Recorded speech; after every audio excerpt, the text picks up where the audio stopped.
ఏకాదశి పర్వదినం కార్తీక మాసం శనివారం ఈ మూడు అంశాలు కలిసి అంటే టిక్కెట్లైనటువంటి ఒక వెంకటేశ్వర స్వామి దేవాలయం కాశీబుక్ లో కొలువుతుంది. ఒక భక్తుడు తిరుపతి వెళ్లి అవమానం పాలై ఆయన అవమానం తీసుకునేందుకు తిరుపతిని తలపించే ఒక దేవాలయం నిర్మించారు.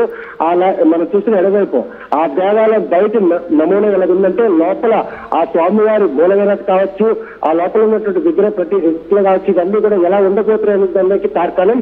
ఈ రోజు ఏకాదశి పర్వదినాన శనివారం కావడంతో కార్తీక మాసం భక్తుల చాకరీ మాత్రం అంటే ఓటొచ్చిందని చెప్పుకోవచ్చు. ఉదయంలో ఎవరైతే ఈ ఆలయం నిర్వహకులైన పండా ఉన్నారో యథేచ్ఛగా తెల్లవారు ఆలయంకి వచ్చేసరికి ఆలయం దగ్గర మాత్రం 400 నుండి 500 మంది భక్తులు మాత్రం ఉన్నారు. ఆ భక్తులకి ఉండడానికి అవసరమైనటువంటి ఈ ప్రాంగణం అంతా కూడా ఆహ్లాదంగా ఉంది. కాకపోతే ఒక్కసారిగా 11 గంటల అయ్యేసరికి సుమారు 25,000 మంది భక్తులు వచ్చారనడానికి ఆర్టీవీ చూస్తున్నాం. ఆ విజువల్స్ చూస్తున్నాం. వీధులన్నీ కిక్కిరిసిపోయి ఉన్నాయి. ఆ కిక్కిరిసిపోయిన క్రమంలో ఈ రోజు అంతమంది భక్తులు ఒకసారి రావడం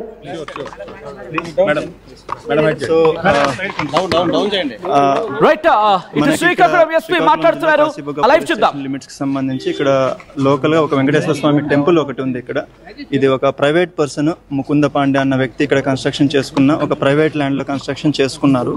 ఈ రోజు ఏకాదశి సందర్భంగా ఇక్కడ క్రౌడ్ రావడం జరిగింది దర్శనాల కోసం. మనకున్న ఇన్ఫర్మేషన్ ప్రకారం మార్నింగ్ 3,000 to 4,000 ఇక్కడ వచ్చారు. సో ఆ టైంలో ఏంటంటే మనకి స్టెప్స్ ఏవైతే ఉన్నాయో ఎంట్రీ దగ్గర ఒకే ఎంట్రీ ఒకే ఎగ్జిట్ వాడడం వలన ఆ స్టెప్స్ ఏవైతే ఉన్నాయో ఆ స్టెప్స్ కి రైట్ సైడ్ ఉన్న గ్రిల్ ఐరన్ గ్రిల్ ఏదైతే ఉందో రైలింగ్ ఏదైతే ఉందో ఆ కన్స్ట్రక్షన్ వీక్ ఉండడం వల్ల అది కొలాప్స్ అయిపోయింది. ఒక్కసారిగా అది కొలాప్స్ అవడంతో అక్కడ ఉన్న క్రౌడ్ 7 feet హైట్ నుంచి కిందకి పడిపోయారు. ఒకరి మీద ఒకరు కింద పడిపోవడం వల్ల ఇన్సిడెంట్ జరిగింది కంప్లీట్ గా. ఇందులో వీళ్ళు కన్స్ట్రక్షన్ కి పర్మిషన్స్ తీసుకోలేదు. అండ్ మనకి ఈరోజు బందోబస్తు అవసరం ఉంటుంది, మాకు క్రౌడ్ వస్తారన్న ఇన్ఫర్మేషన్ కూడా బేసిక్ ఇన్ఫర్మేషన్ కానీ ఇవ్వడం కానీ పోలీస్ స్టేషన్ కూడా చేయలేదు. బట్ మనకి ఎప్పుడైతే ఇన్ఫర్మేషన్ వచ్చిందో వెంటనే ఇక్కడికి రష్ చేశారు లోకల్ పోలీస్ ఇక్కడికి రష్ చేశారు. టోటల్గా మనకు 9 మంది చనిపోవడం జరిగింది. 8 మంది మహిళలు చనిపోయారు. ఒక అబ్బాయి 11-12 years అబ్బాయి చనిపోయారు. 2 క్రిటికల్ కండిషన్లో ఉన్నారు. ఒక around 15 members very minor injuries, చాలా చిన్న ఇంజురీస్ తగిలి వాళ్ళకి ఈవినింగ్ వరకు వాళ్ళు డిశ్చార్జ్ కూడా అయిపోతారు. ఆల్ ఆర్ స్టేబుల్గా ఉన్నారు.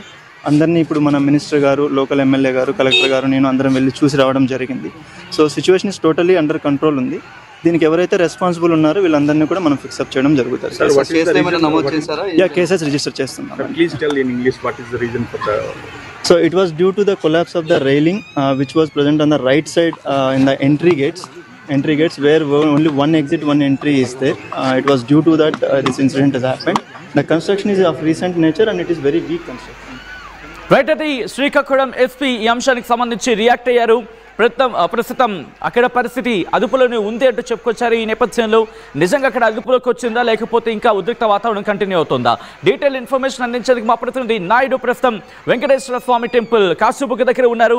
నేరుగా నేను ఇటు నాయుడు దగ్గరికి వెళ్ళే ప్రయత్నం చేస్తున్నాను. నాయుడు, అసలు ఈ ఘటనకు ప్రధాన కారణం ఏంటి? ఎందుకు రైలింగ్ విరిగిపోయింది? అక్కడ ఎటువంటి కారణాలు ప్రభావితం జరిగింది? ప్రస్తుతం అక్కడ పరిస్థితి ఎలా ఉంది నాయుడు, వివరిస్తారు కొంచెం? తాకిడి పెరగడమే ఈ తోపులాటకు మాత్రం ప్రధాన కారణం అని చెప్పుకోవచ్చు. తొక్కిసలాట జరగడానికి ప్రధాన ద్వారమైనటువంటి ఎంట్రీ దగ్గర ఉన్న ఈ ఎంట్రీ నుంచే భక్తులు వెళ్ళడం రావడం, అంటే ఎంట్రీ ప్లస్ ఎగ్జిట్ 2 ఉన్నాయి. కాకపోతే ఎగ్జిట్లో మాత్రం భక్తులు అంటే ధీమాగా వస్తుంటారు, కానీ లోపలికి వెళ్ళాలని ఉత్సుకత మాత్రం ఆ ఆలయ నిర్వాహకులు చేసినట్టు ఈ ఏర్పాట్లు కూడా ఈరోజు అవి అడ్డంగా నిలవలేకపోయి రైలింగ్ మొత్తం ఇవ్వాలంటే ఈ మెట్లు ఎక్కే క్రమంలో తొక్కిసలాట కారణంగానే కింద పడిపోయి ఈ 12 మందిలో స్పాట్లో 10 మంది చనిపోవడం, అదేవిధంగా చికిత్స నిమిత్తమై తీసుకెళ్తుండగా మార్గ మధ్యలో 2 మొత్తం 12 మంది మృతికి కారణమైనటువంటి ఈ ఘటన మాత్రం చిక్కోలు జిల్లా వాసిని ఉలిక్పాటు గురి చేసింది. ఇటువంటి కార్తీక మాసం పర్వదినాల్లో వెంకటేశ్వర స్వామి ఆలయాన్ని కనుక దర్శించుకున్నట్టయితే పుణ్యం కలుగుతుందన్నటువంటి వారి తాలూకు ఉత్సుకత వారికి ఈరోజు వాళ్ళ తాలూకా భక్తులు మాత్రం మరణానికి కారణమైంది. ఎవరైతే ఆలయాన్ని నిర్మించిన పండా మాత్రం ప్రతిరోజు కూడాను 300 నుండి 400 మంది భక్తులు వస్తారు. ఈ రోజు కూడా తెల్లవారుజామున నేను ఇక్కడికి వచ్చేసరికి 400 మంది మాత్రమే ఉన్నారు. వాళ్ళు లోపలికి వెళ్ళొచ్చి దర్శనం చేసుకోవడం జరిగింది. బయటికి వెళ్ళిపోయారని తెలుసుకునే క్రమంలో ఒక్కసారిగా భక్తుల సంఖ్య క్రమేపీ పెరగడాన్ని గమనించినటువంటి ఆయన మాత్రం తన సంబంధించినటువంటి వాలంటీర్ కూడా అప్రమత్తం చేశారు. కాకపోతే ఇక్కడ వాలంటీర్ వ్యవస్థలో మాత్రం సిస్టమేటిక్గా భక్తులకు మాత్రం దర్శనం కలిగించే అవకాశం కలిగించకపోవడంతోనే భక్తులందరూ కూడా ఎవరు కంట్రోలింగ్ లేదు, టికెట్ కూడా లేదు, అటువంటి పరిస్థితుల్లో వేగంగా వెళ్ళి స్వామివారిని దర్శించుకొని తిరుగు ప్రయాణం అవుతున్నటువంటి ఇటువంటి ఆతృత, ఈ పరిణామాలన్నీ కలిసి ఈ రోజు మాత్రం వెంకటేశ్వర ఆలయ ప్రాంగణంలో మాత్రం తొక్కిసలాటకి దారితీసిందని చెప్పుకోవచ్చు. కాకపోతే ఈ తొక్కిసలాట విషయంలో ఆలయ నిర్వాహకుల వైఫల్యం మాత్రం స్పష్టంగా కనిపిస్తుంది. ఈ రోజు భక్తులు వస్తారు అనే విషయాన్ని పోలీసులు సమాచారం ఇచ్చినప్పుడు కొంతమంది పోలీసులు ఏర్పాటు చేసిన వాళ్ళు కూడా ఈ భక్తులు తొక్కిసల కింద పడి కూడా వాళ్ళకు కూడా గాయాలయ్యాయి. అంటే 12 మంది. నాయుడు ఇక్కడ ఒక చర్చ జరుగుతోంది. పోలీసులకు అక్కడ నిర్వాహకులు సమాచారం ఇచ్చారు అనేది ఒక చర్చ, లేదు ఇవ్వలేదు అనేది ఇంకొక చర్చ. మరి ముఖ్యంగా ఇవ్వలేదు అనే అంశానికి సంబంధించి బలం చేకూర్చేలా ఒక మాట ఇక్కడ వినిపిస్తోంది. ఏమని ఇక్కడ అంచనా అంటే దాదాపుగా 2000 మందో లేకపోతే 3000 మందో వస్తారు, ఆలయంకి ఎంత కెపాసిటీ ఉందో అంతమంది మాత్రం వస్తారు అనుకున్నాము, అంతకు మించి వచ్చారు, అంటే ఎంత కెపాసిటీ ఉంటుందో అంతే వస్తారు అనుకున్నాం, అందుకే ఇన్ఫార్మ్ చేయలేదు అనేది ఇంకొక చర్చ వినిపిస్తోంది. Is it true? ఇటు పోలీసులు ఏమంటున్నారు? చూస్తే కనుక నిర్వాహకులు మాత్రం ఈ రోజు భక్తులు తాకిడి ఉంటుందనే ఉద్దేశంతో వారు మాత్రం సమాచారం ఇవ్వడం జరిగింది. ఏదైతే పలాస మెయిన్ రోడ్ నుండి ఈ లోపలికి వచ్చే నేరో మార్గం ఉంది, అక్కడ ట్రాఫిక్ కంట్రోల్ కోసం కూడా పోలీసులు ఉన్నారు, లోపల కూడా భక్తులను అదుపు చేసేందుకు పోలీసులు ఉన్నారు.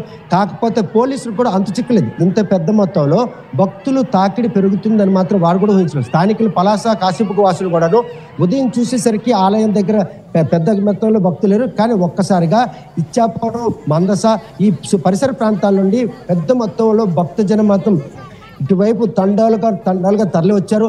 ఆ వచ్చిన క్రమంలోనే ఆలయంలో ఉన్నటువంటి నిర్వాహకులు చేసిన ఏర్పాట్లు కూడాను అవి సరిగా లేకపోవడం, భక్తులందరూ కూడా ఒక్కసారిగా ఆలయం లోపల రావడం చూస్తే కనుక ఇక్కడ నుండి ఒక 200 మీటర్లు మెయిన్ రోడ్ ఉంటుంది. ఆ మెయిన్ రోడ్ నుంచి ఆలయానికి వచ్చినంత వరకు కూడా నేరో రోడ్డు, ఆ నేరో రోడ్డు కాలనీ అది. ఆ నేరో రోడ్లో వాహనాలు రాకపోకలకు అంతరాయం కలుగుతుంది, భక్తులు రావడానికి కూడా అసౌకర్యం ఉంది.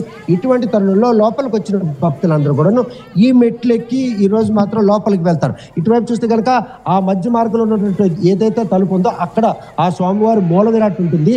ఆ మూల విరాట్కి వెళ్ళిన తర్వాత లెఫ్ట్ సైడ్ నుండి ఎంట్రీ ఉంటుంది, అదేవిధంగా రైట్ సైడ్ నుండి ఎగ్జిట్ ఉంటుంది. ఈ పరిణామాల నేపథ్యంలో మాత్రం అక్కడ నుండి ఇక్కడికి వచ్చేసరికి ఈ తొక్కిసలాట చోటు చేసుకుంది. ఆ ఏదైతే ధ్వజస్తంభం ఉందో అక్కడ వెంకటేశ్వర స్వామి అంటే తిరుపతి వెంకటేశ్వర స్వామిని తలపించే ఒక విగ్రహ ప్రతిష్ఠ జరిగింది. ఈ విగ్రహ ప్రతిష్ఠ కూడా భక్తులకి సందర్శనార్థం ఈ దేవాలయం పూజల నిమిత్తం 5 నెలల క్రితం మాత్రమే ఈ దేవాలయం అందుబాటులోకి వచ్చింది. ప్రతిష్ఠ కార్యక్రమం నిర్వహించారు.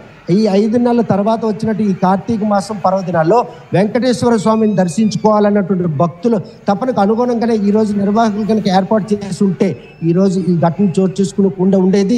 పోలీసులు కంట్రోల్ చేయడానికి కూడాను అంత పెద్ద మొత్తంలో భక్తులు తరలి వస్తారని నిర్వాహకులు కానీ అదేవిధంగా పోలీసులు కూడాను ఎక్స్పెక్ట్ చేయలేదు. ఈ నేపథ్యంలో జరిగినటువంటి ఈ తొక్కిసలాట్లో ప్రస్తుతం 12 మందిలో 9 మందిని ఐడెంటిఫై చేశారు. వారు మందస, పలాస, కాశీబుక్తో పాటు ఏదైతే ఇక్కడ సమీపంలో ఉన్నటువంటి వజ్రపుకొత్తూరు మండలానికి సంబంధించిన వాళ్ళు ప్రస్తుతం మనం ఎవరైతే చనిపోయారో వారికి సంబంధించిన సమాచారం కూడా మన దగ్గర చూస్తాక చిన్నమ్మడు మహిళ, అదేవిధంగా విజయ పురుషుడు ఉన్నాడు, అదేవిధంగా నీలవేణి మహిళ, అదేవిధంగా దువ్వాడ రాజేశ్వరి ఆవిడ కూడా మహిళే, చిన్ననే రూప ఆవిడ కూడా మహిళే, అలాగే చూస్తే లోతు అనిక్త, మరోవైపు చూస్తే అమ్ములమ్మ, అంటే మొత్తం మహిళలే మొత్తం కూడా ఉన్నారు. వీరందరూ కూడాను మినిమం 13 సంవత్సరాల ఏజ్ నుండి 50-60 సంవత్సరాల ఏజ్, అంటే వృద్ధులు ఉన్నారు, చిన్నారులు ఉన్నారు, మధ్య వయస్సులు కూడా ఉన్నారు. వాళ్ళు మాత్రం టెక్కలకి చెందిన వాళ్ళిద్దరు, కొత్తూరు చెందిన వారు ఒకరు, మందస మండలం చెందిన వారు ఇద్దరు ఉండగా నందిగాం మండలానికి చెందిన వారు సోంపేట, అదేవిధంగా పలాస, కాశీబుగ్గ మున్సిపాలిటీ ఈ 9 మంది వివరాలు మాత్రం ఇప్పుడు ఆ బాడీని ఐడెంటిఫై చేశారు. వీరందరూ కూడా మహిళ కాడు, చిన్న అంటే 13 సంవత్సరాలు చిన్నారు ఉంది, 60 సంవత్సరాలకు సంబంధించి 2 వృద్ధులు ఉన్నారు. అంటే ఈ 9 మందితో పాటు ఇంకో 3 ఐడెంటిఫై చేయాల్సి ఉంది.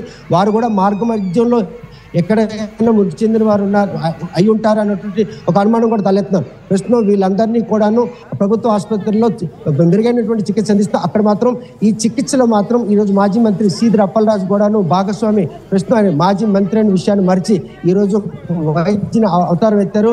మరోవైపు చూస్తే అచ్చెన్నాయుడు కూడా అందుబాటులో రావడం, క్షతగాతులకు ఎటువంటి అవసరమైనటువంటి వైద్య సదుపాయం కావాలి వారికి కూడా చేయడం. మరోవైపు చూస్తే ఇక్కడ అప్పటికి ఘటన జరిగేటప్పటికి 25,000 మంది భక్తులు ఉన్నారు. అంటే వాళ్ళు తిరుగు ప్రయాణం అయ్యే విషయంలో మాత్రం అంటే నాయుడు ఒక్కసారి విజువల్లో చూపించే ప్రయత్నం చేద్దాం. ఎగ్జాక్ట్ గా ఎక్కడ ఘటన జరిగింది, అంటే అక్కడికి వెళ్ళినప్పుడు మనకి నెట్వర్క్ అందే ఇష్యూ ఉందా? ఎందుకంటే ఆఫ్ కోర్స్ నెట్వర్క్ ఇష్యూస్ కనిపిస్తూ ఉంటాయి ఇటువంటి ప్రాంతాలకు వెళ్ళిన కొన్ని సందర్భాల్లో. సో ఒక లాంగ్ షాట్లో చూపించే ప్రయత్నం చేద్దామా, ఎక్కడ ఎగ్జాక్ట్గా ఘటన జరిగింది, ఆ ఘటన ప్రదేశంలో అక్కడ ఎటువంటి సిచ్యువేషన్ ఉంది, ఒక్కసారి చూపించే ప్రయత్నం చేద్దాం. సచిన్ చూస్తే కనుక ఇది ఆలయానికి ఎంట్రీ. అంటే ఇలా ఆలయం నుండి వచ్చిన తర్వాత ఆలయం దగ్గర ఉన్నటువంటి ఈ ఆలయం లోపలికి వెళ్ళడానికి ఇవి రెండు గేట్లు ఉన్నాయి. అది బయట అంటే లోపలికి వెళ్ళడానికి ఒకటి, అదొకటి వెలుపులో. ఇది చూసుకుని రైట్ సైడ్ ఈ మెట్లు ఏవైతే ఉన్నాయో ఈ మెట్ల పై నుండి భక్తులు లోపలికి వెళ్ళే పరిస్థితి. ఈ లోపలికి వెళ్ళిన క్రమంలో ఇక్కడ ఇది షట్టర్ వేస్తున్నారు పైనుండి, ఆ గ్రిల్స్ ఈ పక్క స్టీల్ గ్రిల్స్ వేస్తున్నారు. ఈ గ్రిల్స్ కిందన ఇది ఇంకా అండర్ కన్స్ట్రక్షన్. ఇక్కడ గ్రౌండేజ్ ఉంది. చూస్తే ఆంజనేయ స్వామి విగ్రహం. అంటే ఇటువైపు పూజలు చేసే భక్తులు కూడాను అటువైపు వెళ్తారు, అదేవిధంగా ఎంట్రీ నుండి వచ్చిన వారు వెళ్తారు. వీరందరూ కూడా ఒక్క చోటకే అంటే 4 దారులు ఒకవైపుకు చేరుతాయి అన్నటువంటి పరిణామం ఇక్కడే ఘటన చోటు చేసుకుంది. ఈ ఘటన చోటు చేసుకునే క్రమంలోనే ఈ పై నుండి పడి కింద జనం ఉన్న క్రౌడ్, కింద భక్తులు ఉన్నారు, పైన నుండి పడిన భక్తులు, వీళ్ళందరూ కలిసి ఈరోజు ఈ 12 మంది మృతికి మాత్రం కారణం అని చెప్పుకోవచ్చు. ఈ గోడ పై నుండి కింద కూలిపోవడమే ఈ ఘటన మాత్రం జరిగింది. ఇటువంటి పరిస్థితులు నెలకొన్న నేపథ్యంలో వారిని కాపాడేందుకు తోటి భక్తులు చేసిన ప్రయత్నం కూడా సఫలం కాపాడడం, ఉన్నవారంతా తమ ప్రాణాలను కాపాడుకునే చేసినటువంటి ప్రయత్నం, ఇవన్నీ కూడాను ఈ దోహదపడితే ప్రస్తుతం స్టీల్ గ్రిల్స్ అన్ని కూడాను ఇలాగ విరిగిపోయి, అంటే ఏ మేరకు క్రౌడ్ ఇక్కడ ఉంటుంది, భక్తులు తాకిడి ఒక్కసారిగా పెరిగిపోవడంతోనే ఈరోజు ఈ ఘటన చోటు చేసుకుంది. ప్రైవేటు దేవాలయం కావడం, పోలీసులు సహకారం తీసుకున్నప్పుడు కూడా పోలీసులు కూడా ఊహించుండరు అంత పెద్ద మొత్తంలో భక్తులు వస్తారని. అటువంటి ఒక క్షణాల్లో జరగనటువంటి ఈ ఘటన మాత్రం జరిగిపోయింది. కాకపోతే ఆలయం నిర్వహించినటువంటి పండా మాత్రం ఈ రోజు తెల్లవారుజామున 400 మంది భక్తులు మాత్రం లోపలికి వెళ్ళి దర్శనం చేసుకుని వచ్చారు. 7:30 నుండి క్రౌడ్ అంటే భక్తులు తాకిడి పెరగడం, 10 అయ్యేసరికి 25,000 మంది భక్తులు రావడం, ప్రాంగణం అంతా కూడా అంటే 7 గంటల నుంచి 10 గంటల వరకు బాగానే ఉన్న పరిస్థితి 10 గంటల టైంలో ఏం జరిగింది, ఎందుకు తోపులాట జరిగింది? అక్కడ ఏమైనా అంటే సాధారణంగా రద్దీ పెరుగుతున్న క్రమంలో భక్తులు కొన్ని సందర్భాల్లో కాస్త సామరస్యంగా వెళ్తారు, పూజ చేసుకుంటారు, వచ్చేస్తారు. కానీ ఒక్కసారిగా ఆ ఉద్రిక్త చోటు చేసుకోవడానికో లేకపోతే తొక్కిసలాటకో ఏంటి ప్రధాన కారణం? ఈ పోలీసుల ఇన్వెస్టిగేషన్లో ఎటువంటి కారణాలు బయటపడుతున్నాయి? భక్తులు వెళ్ళడానికి రావడానికి ఎటువంటి అసౌకర్యం కలగకపోయినా ఘటనకు మాత్రం ప్రధాన కారణాలు పోలీసులు కూడా భావిస్తున్నారు. ప్రస్తుతం మనం చూస్తున్నాం ఘటన జరిగిన ఎగ్జాక్ట్ స్పాట్ ఇది. ఈ స్పాట్ కూడా భావిస్తున్నారు. ప్రస్తుతం మనం చూస్తున్నాం ఘటన జరిగిన ఎగ్జాక్ట్ స్పాట్ ఇది. ఈ స్పాటు లోపలికి వెళ్లే భక్తుల కోసం గేటెడ్, ఈ కింద ఉన్న భక్తులు కూడా ఉన్నారు. అది ఆ ఎగ్జిట్ నుండి మాత్రం భక్తులు ధీమాగా బయటకు వస్తున్నారు. మరోవైపు చూస్తే ఈ పక్కన పూజలు నిర్వహించేందుకు భక్తులు చేసే ఒక ప్రయత్నం, అంటే పై నుండి కిందకు పడిపోయే క్రమంలో కింద నుండి భక్తులపై పైనుండి భక్తులు కింద పడిపోవడం, ఈ తొక్కిసలాటకు మాత్రం ప్రధాన కారణం అని చెప్పుకోవచ్చు. ఒక్కసారిగా పోలీసులు ప్రాథమిక అంచనాకు వచ్చారు. మరోవైపు చూస్తే కనుక కార్తీక మాసం, అదేవిధంగా పర్వదినం, మరోవైపు శనివారం వెంకటేశ్వర స్వామి దేవాలయం, అది కూడా టికెట్ లేనటువంటి దర్శన భాగ్యం.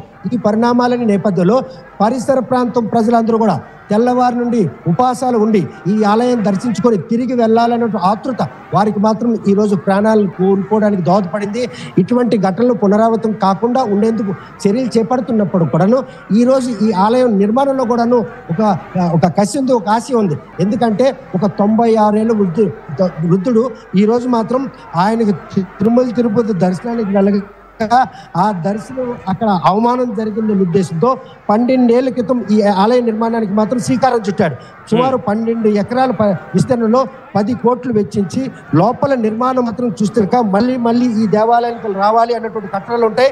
ఆ విగ్రహం మనం చూస్తే ఏదైతే మూల విరాట్ ఉందో తిరుమల తిరుపతి దేవస్థానం వెంకన్న స్వామి ఏ విధంగా ఉంటారో ఆ వెంకన్న స్వామిని మాత్రం అచ్చుగుద్దినట్టు లోపల కూడా ప్రతిష్ఠించడం జరిగింది. ఇటువంటి అలాంటి ఆలయాన్ని వీక్షించడానికి దర్శించుకోవడానికి తర్వాత ఇందులో పూజా కార్యక్రమం కూడా మనం చెప్పుకోవచ్చు. 5 నెలల క్రితం ఈ ఆలయంలో పూజలు నిర్వహించేందుకు భక్తులకు మాత్రం అనుమతించారు. అప్పటి నుండి పూజా కార్యక్రమాలు జరుగుతాయి. రోజుకు 400 నుండి 500 మంది, గరిష్టంగా ఒక 2000 మంది భక్తులు వస్తుంటారు. కానీ ఈ రోజు మాత్రం వారు ఊహించిన విధంగా సుమారు 25,000 మంది భక్తులు ఇక్కడికి రావడం, ఇది ఎగ్జిట్ ఎంట్రీ రెండు ఒకటి కావడం. ఈ ఎంట్రీలో మాత్రం ఒక్కసారిగా భక్తులందరూ అక్కడ స్టాగ్నేట్ కావడం, అంటే లోపల భక్తులు ఎక్కువగా ఉన్నట్టు అయితే గేట్ వేసి ఉండే పరిణామం ఉండొచ్చు. లేకుంటే కనుక బయట నుండి వచ్చిన భక్తులందరూ ఒక్కసారిగా లోపలికి, ఎందుకంటే క్యూ లైన్లు రెండే ఉన్నాయి, ఆ క్యూ లైన్ మార్గం కూడా లోపలికి వెళ్ళాలి. ఈ లోపల వెళ్ళే క్రమంలో వీళ్ళందరూ కూడా ఇక్కడ ఒక్కసారిగా గుమ్ముకోవడం, ఆ గుమ్ముకోవడంతో పాటు కింద వైపు కూడా పూజలు నిర్వహించారు. అంటే ఈ ప్రాంగణం అంతా ఒక భక్తజన సందర్భం కల్పించే విధంగా ఉండేది ఘటన జరిగే ప్రదేశానికి. వీధిలో జనాలు కూడా మనం చూస్తున్న విజువల్లో ఆ పరిణామాలన్నీ చూసి ఇప్పుడు చూస్తుంటే కనుక ఆ కొబ్బరికాయలు, ఆ బ్యాగులు ఇవన్నీ చూస్తుంటే ఎంతమంది భక్తులు తాలూగా ప్రసాదాలు ఇక్కడ ఆయన చేతిలో ఉన్నాయి. స్వామివారికి సమర్పించాల్సిన ప్రసాదాలన్నీ కూడా స్వామివారి అంగట్లో మెట్ల వద్ద పడున్నాయి. అంటే ప్రాణం కోల్పోయిన ప్రతి ఒక్కరితో పాటు ప్రాణాలు కాపాడుకోవాలనుకున్న భక్తులు కూడాను ఈ రోజు స్వామివారిని దర్శించుకో ఉచిత. ఈ రోజు ఈ ప్రసాదాలు మాత్రం స్వామివారి అంగటికి చేరలేదు. ఈ